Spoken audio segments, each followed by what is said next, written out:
De la tarde con 25 minutos. De inmediato conocemos a esta hora qué ocurre en el mundo, como siempre, con el informe del Departamento de Noticias Internacionales. Alejandra, por favor, adelante. Gracias, William. Ampliamos este panorama informativo.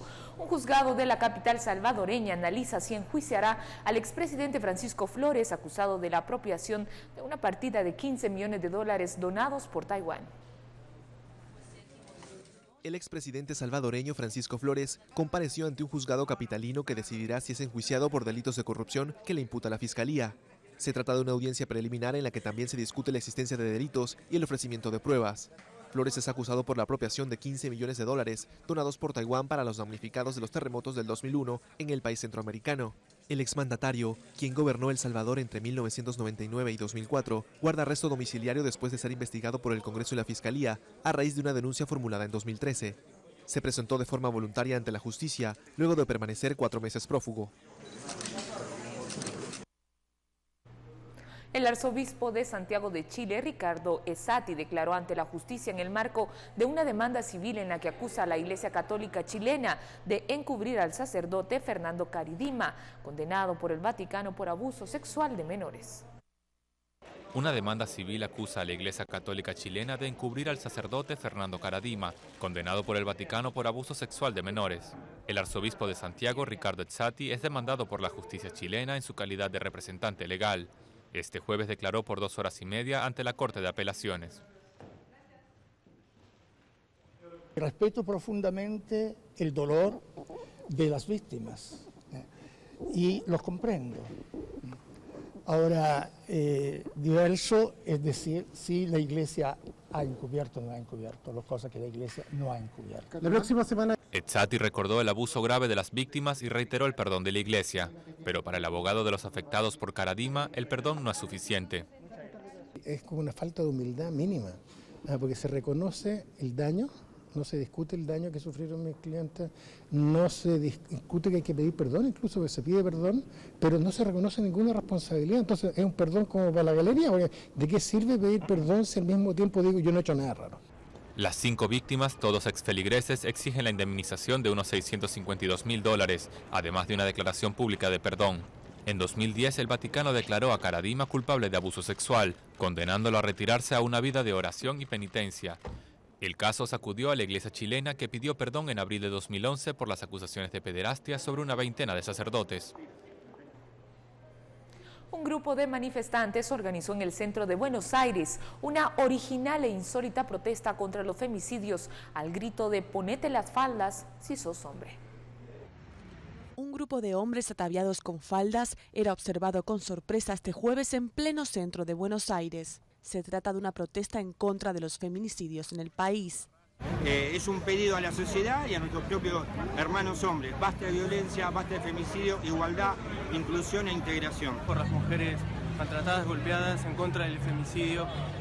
Es la primera vez que se convoca a hombres acá en Argentina. Sin datos oficiales, la ONG Casa del Encuentro calcula que en 2014 se produjeron en Argentina 277 feminicidios, como resultado de los cuales 330 niños quedaron sin madre. Estadísticas provisionales de este año revelan una cifra similar de asesinatos de mujeres. Los cuerpos de rescate refuerzan sus operaciones al sureste de Brasil tras la ruptura de 2 diques que contenían desechos tóxicos de una empresa minera, dejando al menos 17 muertos, más de 50 heridos y cerca de 40 desaparecidos. Un torrente de desechos mineros arrasó con el poblado de Bento Rodrigues, en el estado de Minas Gerais, al sureste de Brasil. Estas imágenes muestran el estado de la zona desde las localidades vecinas de Ouro Preto y Mariana. Al menos 17 personas murieron, más de 50 resultaron heridas y cerca de 40 se reportaron como desaparecidas después de la ruptura de 2 diques que contenían desechos tóxicos de una empresa minera. Junto a los responsables de la empresa, las autoridades se movilizan para reforzar los operativos de búsqueda y rescate ante las difíciles condiciones de acceso. Aún no se ha podido precisar por qué ocurrió el accidente. El gobierno nacional anunció su apoyo para hacer frente a la tragedia. La entidad humanitaria Abuelas Plaza de Mayo anunció la restitución de la identidad del nieto 118 en su campaña por recuperar a hijos apropiados de matrimonios desaparecidos por la represión en la última dictadura en Argentina.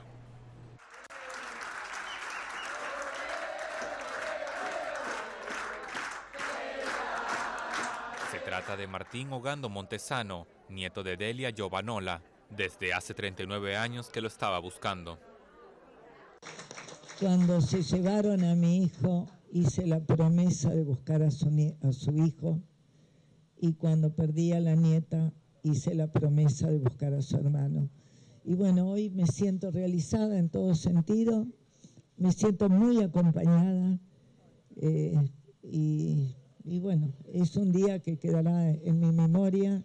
El nieto encontrado aceptó hace unos meses realizarse el examen de sangre que permitió comprobar su identidad en un 99.99%.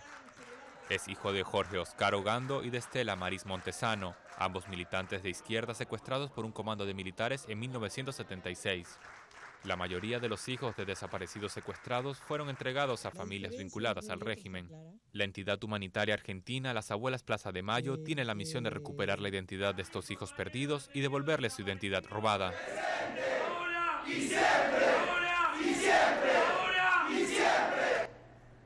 Las autoridades del distrito de Shibuya, en la capital japonesa, emitieron el primer certificado que reconoce a parejas del mismo sexo, un acto simbólico que busca garantizar los derechos de las minorías sexuales.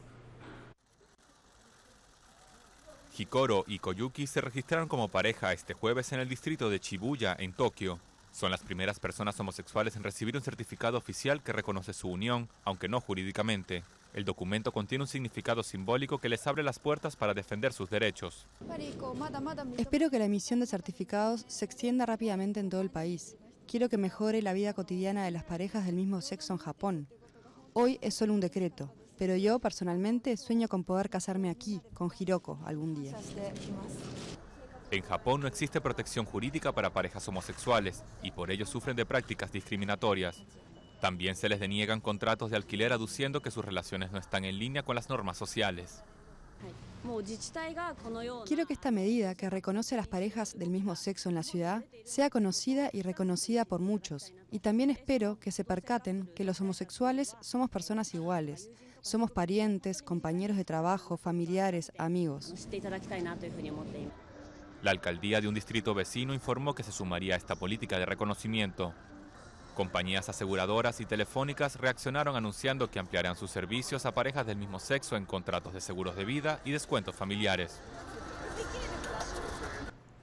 El primer avión programado para el plan para devolver a casa a unos 20.000 turistas británicos desde Egipto despegó esta mañana en medio de una suspensión de vuelos suplementarios.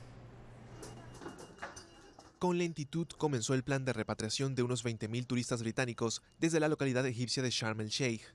El primer avión de 2 vuelos programados para este viernes despegó rumbo a Londres. Aerolíneas británicas informaron que las autoridades egipcias habían suspendido los vuelos suplementarios. El Cairo no confirmó la medida y se ignoraron sus motivos. Previo al anuncio, el organismo de aviación civil egipcio estimó en 29 el número de aviones que partirían a las islas británicas.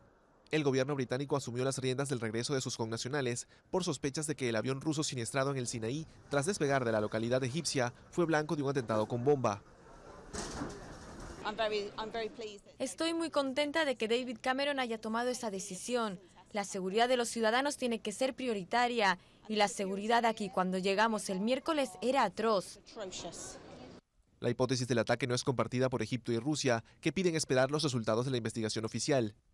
Los expertos siguen en terreno y con el análisis de las cajas negras del aparato buscando indicios de lo que ocurrió. Sostienen que el avión estalló en el aire, pero no hayan pruebas sobre un atentado como lo reivindica el grupo Estado Islámico. Las 224 personas que viajaban desde Sharm el Sheikh hacia San Petersburgo murieron en el accidente. El gobierno español informó del rescate de 500 inmigrantes que intentaban llegar a Europa a bordo de un barco pesquero. Un total de 517 migrantes, entre ellos 40 mujeres y 35 niños, fueron rescatados por la Marina Española cuando viajaban a bordo de un barco pesquero rumbo a Europa. Según el Ministerio de Defensa español, los migrantes se encontraban en condiciones muy precarias en un viejo buque a la deriva, de madera y con solo 20 metros de eslora. El rescate se produjo en el marco de la Operación Sofía, lanzada en julio de 2015 por la Unión Europea para luchar contra el tráfico de seres humanos en el Mediterráneo y en la que participan 17 países. Cifras de la Organización Internacional para las Migraciones arrojan que desde principios de año más de 750.000 migrantes cruzaron el Mediterráneo para llegar a Europa. Más de 3.400 murieron durante la travesía. Así finalizamos con el acontecer internacional hasta esta hora. Que tenga un excelente fin de semana. Los espero con más noticias a las 6 y 9 de la noche, William.